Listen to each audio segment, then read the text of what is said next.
اگر سارے انصار نے بیعت کر لی اسے توڑنا مشکل ہو جائے گا اور ایک فتنہ کھڑا ہو جائے گا، اسے روکنا ضروری ہے۔ اور سارے انصار متفق ہو گئے۔ حضرت عمر رضی اللہ عنہ نے ابوبکر صدیق رضی اللہ عنہ سے بات کی کہ یہ معاملہ بن گیا۔ پیکر صداقت فرماتی ہے تجہیز تو 1 یا 2 لمحے لیٹ بھی ہو جائے گی، اگر یہ معاملہ ہو گیا انہوں نے بیعت کر لی پھر وہ بیعت نہیں توڑیں گے، امت میں ایک انتشار پیدا ہو جائے گا، شرارت بکھر جائے گا، چلو عمر چلتے ہیں۔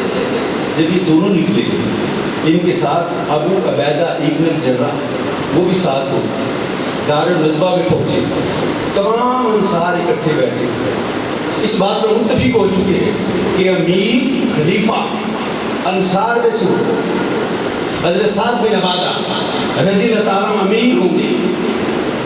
جب ابوبکر صدیق رضی اللہ تعالیٰ اور حضرت عمر رضی اللہ تعالیٰ پہنچے، انصار نے دیکھا ایجنڈا ہمارا تھا، مہاجرین آ گئے۔ حضرت سعد بن عبادہ کھڑے ہوئے، آپ نے خطاب کیا ان حاضرین سے اور کہا اے انصار سنو، امارت تمہارا حق ہے، خلیفہ تم میں سے ہونا چاہیے۔ پیغمبر خدا نے 13 سال تک مکہ میں تبلیغ کی، مہاجرین اتنے کمزور تھے نہ اپنی حفاظت کر سکے نہ پیغمبر خدا کی حفاظت کر سکے۔ 13 سال کے بعد اللہ کے پیغمبر کو ہجرت کرنا پڑی، ہمارے پاس آئے، ہم نے گھروں کے دروازے کھولے، ہم نے جنازے الٹا دی، اللہ نے ہمیں اپنے محبوب کی مدد کے لیے چن لیا، ہم اللہ کے نبی کے اور اللہ کے دین کے معین و مددگار بنے۔ یہ 13 سال میں اتنے کمزور تھے کہ اپنی حفاظت نہیں کر سکے، چھپ کے نکلے۔ ہم نے 10 سال میں غزوات کیے ہیں، جنگیں کی ہیں، سارا عرب حضور کے قدموں میں آ گیا۔ امارت ہمارا حق، ہم امیر بنیں گے۔ اگر مہاجرین چاہتے ہیں ایک امیر ان میں سے بن جائے، ایک ہم میں سے بن جائے، ہم امارت نہیں چھوڑ سکتے۔ ویسے بھی اگر رائے شماری کروائی جائے تو اس وقت مدینہ میں انصار کی اکثریت ہے، مہاجرین تو تھوڑے، پھر بھی حکومت ہماری بنتی ہے۔ حضرت عمر رضی اللہ عنہ فرماتے ہیں سعد بن عبادہ کی بات سن کے مجھے تھوڑا جلال آ گیا، میں نے سوچا اٹھ کے بات کروں۔ ابوبکر صدیق نے فرمایا عمر تم بیٹھ جا، مجھے بات کرنا، میری بات کے بعد تم بات کرنا۔ حضرت ابوبکر صدیق رضی اللہ عنہ کے کھڑے ہو فرمایا انصار کے مناقب بیان، انصار تمہارے مناقب بہت زیادہ، اللہ نے تمہیں اپنے محبوب کی مدد کے لیے چنا، دین کی مدد کے لیے چنا۔ تم نے مواخات کرتے ہوئے جس کے پاس 2 بیویاں تھیں، ایک کو طلاق دے دیا، دوسرے کو دے دی، مہاجرین کو تم نے اکاموڈیٹ کیا۔ تمہاری عظمتوں سے کون انکار کر سکتا ہے؟ تمہاری فضیلتوں سے کون انکار کر سکتا ہے؟ حضور تمہارے ساتھ رہے ہیں، تم نے مدد کی ہے، سارا کچھ کیا ہے۔ ایک بات ہے، اب حضرت ابوبکر صدیق نے فراست دیکھی، انصار ان کی کوالٹی بیان کی، سارے ڈیکورم بیان کیا۔ انصار تم اچھے، ہم سے افضل، تم اعلیٰ، تم پہ قوت، تم پہ طاقت۔ لیکن ایک بات ہے، امت کا پہلا مومن تو میں ہوں۔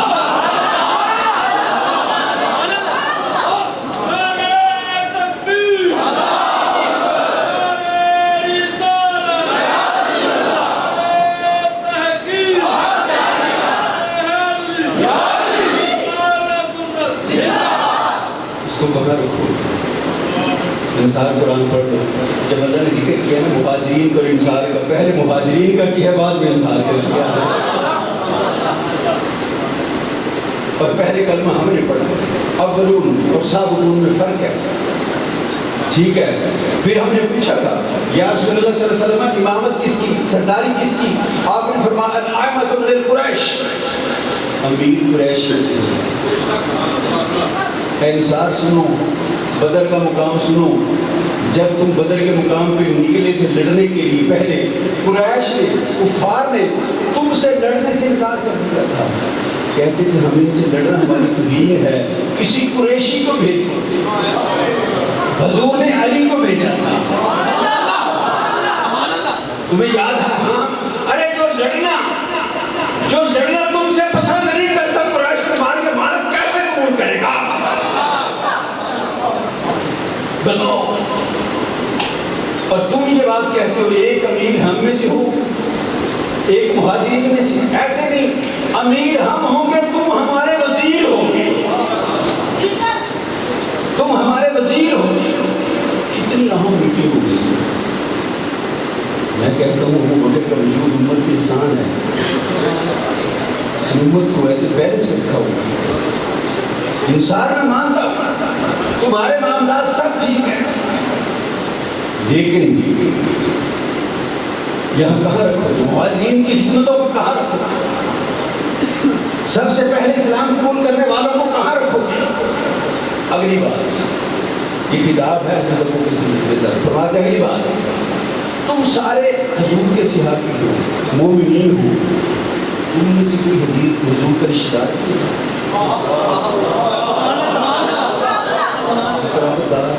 کوئی رشتہ دار ہے؟ میری امت حضور سے رشتہ داری، میری آقا سے رشتہ داری، علی آقا سے رشتہ داری، ہم رشتہ دار، تم خادم۔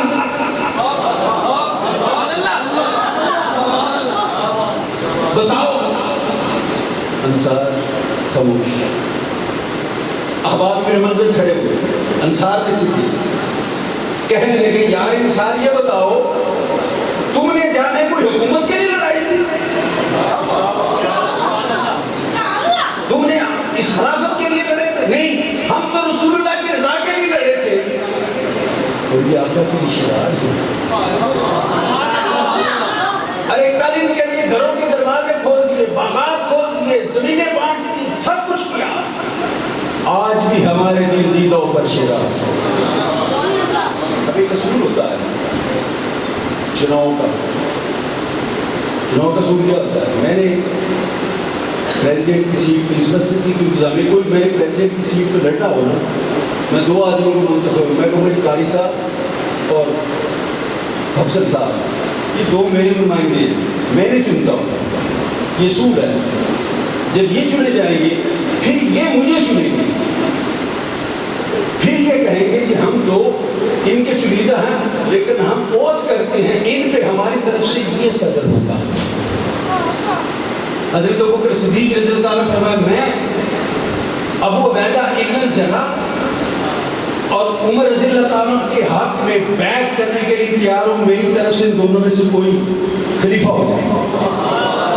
ہم نہیں کہہ سکتے مجھے خلیفہ بنا، فرمایا میری طرف سے ان دونوں میں سے کوئی خلیفہ ہو جائے۔ حضرت عمر رضی اللہ عنہ فرماتے ہیں مجھے ابو بکر کی بات سن کے بڑا دکھ ہوا، لوگوں اگر بغیر گناہ کے میری گردن کاٹ دی جاتی مجھے دکھ نہ ہوتا جتنا مجھے ابو بکر کی اس بات کا دکھ ہوا۔ اس نے مجھے کہا میں خلیفہ بن جاؤں، لوگوں تم بتاؤ جس قوم میں ابو بکر موجود ہو عمر خلیفہ بن سکتا ہے؟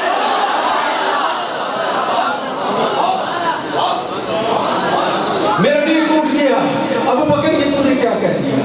تیرے ہوتے ہوئے عمر خلیفہ بن جائے۔ حضرت ابو عبیدہ ابن الجراح اور حضرت عمر رضی اللہ عنہ دونوں نے کہا ہم وڈرا کرتے ہماری طرف سے ابو بکر خلیفہ ہے۔ جب اس نے یہ کہا تو بیچ میں ایک انصاری صحابی بیٹھے تھے حضرت بشیر بن عبادہ، وہ اٹھے اور سب سے پہلے حضرت ابو بکر صدیق رضی اللہ تعالیٰ کی بیعت کرے۔ جب بیعت کی ابو عبیدہ بڑھے انہوں نے بیعت کری، جب حضرت عمر بڑھے انہوں نے بیعت کری، باقی سارے انصار و مہاجرین نے بھی بیعت کر لی۔ یہ ہے صدیقہ بنی سادہ، اس کو رنگ کہہ دیا جاتا ہے کہ وہاں پیغمبر کا جسد پاک پڑا، ابو بکر کو خلافت کی پڑی تھی، خلافت کی نہیں پڑی تھی، امت کے وجود میں ٹوٹنے کی فکر، امت کا شرازہ نہ بکھر جائے، امت کا شرازہ نہ بکھر جائے، اس کی فکر پڑی۔ یہ کچھ کرے، وہاں سے یہ سب اکٹھے ہوئے، آ کر علیہ السلام کی بارگاہ میں آ گئے اور تجہیزوں کو دوسرا ڈاکٹر، ایک تو حدیث کرداس، دوسرا سکیفہ بھروسہ، اور تیسرا باغ فکر۔ باغ فکر کیا ہے؟ آقا علیہ السلام کے پاس 3 قسم کی زمینیں تھیں، 3 قسم کی۔ ویسے تو ساری کائنات ہی میرے حضور کی ہے، ان الارض للہ، ساری زمین اللہ کی۔ اللہ کس کا؟ زمین و آسمان کا بنانے والا ہی حضور کا ہے۔ لیکن مال غنیمت کے اعتبار سے، وراثت کے اعتبار سے 3 قسم کی زمینیں تھیں جو مثال کے وقت آقا علیہ السلام کے پاس تھی۔ ایک مدینہ میں قبیلہ بنو نذیر تھا، یہودی تھا، سازشیں کرتا تھا مسلمانوں کے خلاف۔ آقا علیہ السلام نے اسے باہر نکال دیا، مدینہ سے باہر نکال دیا، اس کی زمین مدینہ میں رہ گئی، وہ تھی۔ دوسری زمین مدینہ سے 2-3 دن کی مسافت کے ایک باغ تھا جسے باغ فکر کہتے ہیں، یہ آقا علیہ السلام کو بغیر جنگ کے ملا تھا۔ تیسری زمین تھی خیبر کے یہودیوں نے لڑائی کے بعد آقا علیہ السلام کی ملکیت میں تھی۔ 3 زمینیں تھیں، خیبر کی زمین، باغ فکر اور بنو نذیر کی زمین مدینہ میں۔ 3 زمینیں تھیں آقا علیہ السلام کی تحویل میں، جن کی آمدن آتی تھی اور حضور علیہ السلام خرچ کرتے تھے۔ اور آمدن کیا آتی تھی؟ خیبر کی زمین یتیموں اور بیووں کی اس کی آمدن خرچ ہوتی تھی۔ باغ فکر کی آمدنی گھر والوں پہ، یتامہ اور مساکین پہ ہوتی تھی۔ بنو نذیر کی آمدنی، مدینے کی جو زمین تھی وہ ڈیزاسٹر مینجمنٹ کے لیے تھی، ہنگامی حالات کے لیے، جنگی معاملات کے لیے حضور نے رکھی ہوئی تھی۔ 3 قسم کی زمینیں تھی، ایک ہوتا ہے مال غنیمت اور ایک ہوتا ہے مال خیر۔ قرآن پاک میں اسی منگوایا، سورہ حشر کی آیت نمبر 6 اور 7 میں اللہ پاک مال خیر کو ڈیفائن کر رہا ہے۔ آیت نمبر 6 میں فرما رہا ہے، اور وہ مال، وہ دولت، وہ زمین جو تمہیں اونٹ اور گھوڑے دوڑائے بغیر مل جائے، وہ مال خیر ہے۔ مال غنیمت کیا ہے؟ جس میں کافروں سے جنگ کی جائے، لڑائی کی جائے، لڑائی کے بعد جو مال ملتا ہے اسے مال غنیمت کہتے ہیں، اس میں سب کا حصہ ہے۔ جو مال خیر ہے اس میں قرآن کہتا ہے اللہ اور اس کے رسول کا ہے، اللہ اور اس کے رسول کا ہے، اور اللہ نے اپنے رسول کو دے دیا ہے۔ اے صحابہ تمہارا حصہ نہیں ہے، تم نے نہ گھوڑے دوڑائے، نہ اونٹ دوڑائے، نہ تم نے محنت کی، وہ تو اللہ نے بغیر جنگ کے اپنے محبوب کو دیا ہے، وہ اس کے پاس ہے اور وہ مال فہ ہے، اور اس پہ یہ خرچ کرتے ہیں۔ قرآن کی 7ویں آیت کے اگلی ذیل میں اللہ پاک نے ذی القربیٰ والیتامیٰ والمساکین، اس کے اندر مدات بھی بتا دی کہ اس کی آمدن مسکینوں پہ خرچ ہوگی، یتیموں پہ خرچ ہوگی، غریبوں پہ خرچ ہوگی۔ یہ اور ایک مفسر نے تو اس حد تک بیان کیا کہ جہاں اللہ پاک نے مال فہ کی بات کی وہاں رسول کا لفظ کیا، محمد کا لفظ استعمال نہیں کیا۔ اس نے کہا کیوں؟